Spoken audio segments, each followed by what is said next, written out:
All right, so I just don't have time to write all this, but most of the information is actually online. You just need to Google for Nikon grip inside of Kinefinity Cinema Camera group on Facebook, and you'll find all my posts. So essentially, the grip that you use for Kinefinity Kinimini is shit because it's just a fucking copy. It is a copy of a Nikon MBD11 grip. So this thing, MBD11, you can find them used for about €100 or $100 or whatever. That's what I did. I just bought a Nikon grip, took out the battery plate and screwed the battery plate. So essentially, this part where the Kinefinity holds their batteries, I just took off and put it with like the one that comes with the grip. Then I took off this little piece on the Kinefinity grip. You can see here this guy, and I took off the. This is a chip. This custom chip is made by Kinefinity.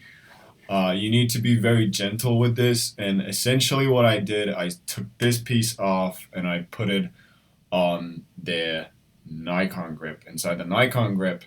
And yeah, and you need to also take the pins with the grip as well.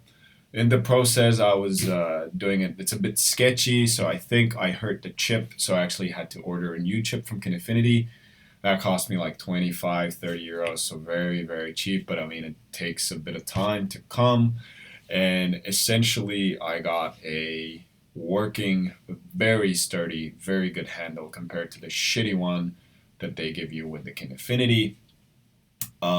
There's some downsides. Maybe I soldered something wrong, or I think there was like one pin that I couldn't figure out. So on the joystick that is on the side, so essentially, let me see if I could find a better image.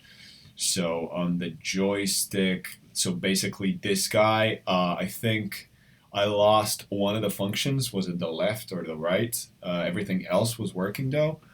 And you'll need to also keep in mind that on the Kinefinity, I don't have a good image of it, but there is a flip switch on front here where the shutter button is, and that flip switch.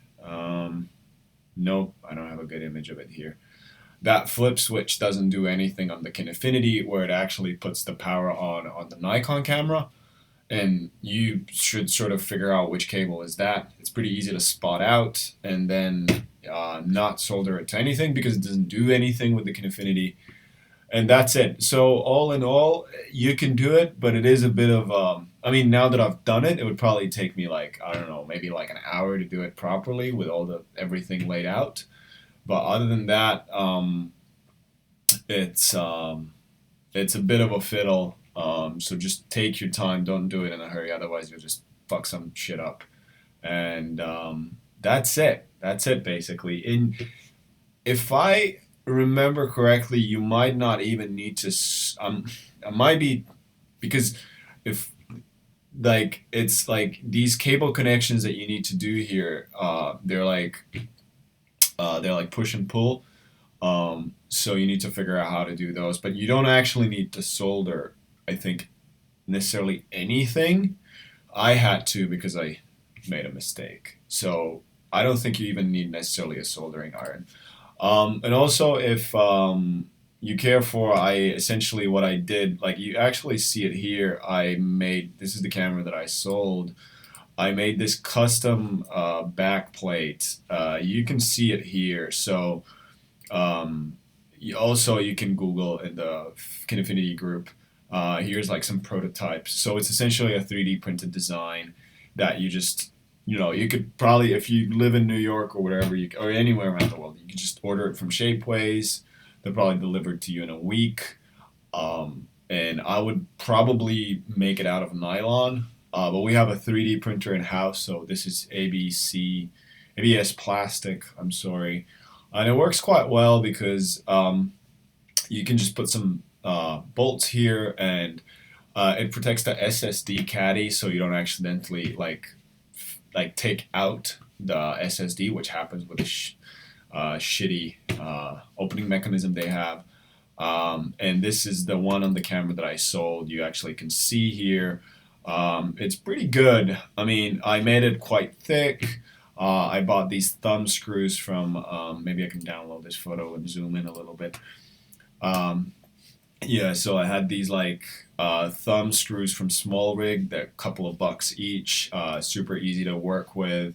And there's actually a channel for the ventilation, so the air comes out really nice and it doesn't really take up any space. I have the like extra space. It's a very nice little tight package.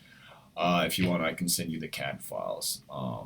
So yeah, I hope this was useful. Sorry, I'm a little bit busy now. I gotta go do some shit. But that's essentially everything. All right, bye.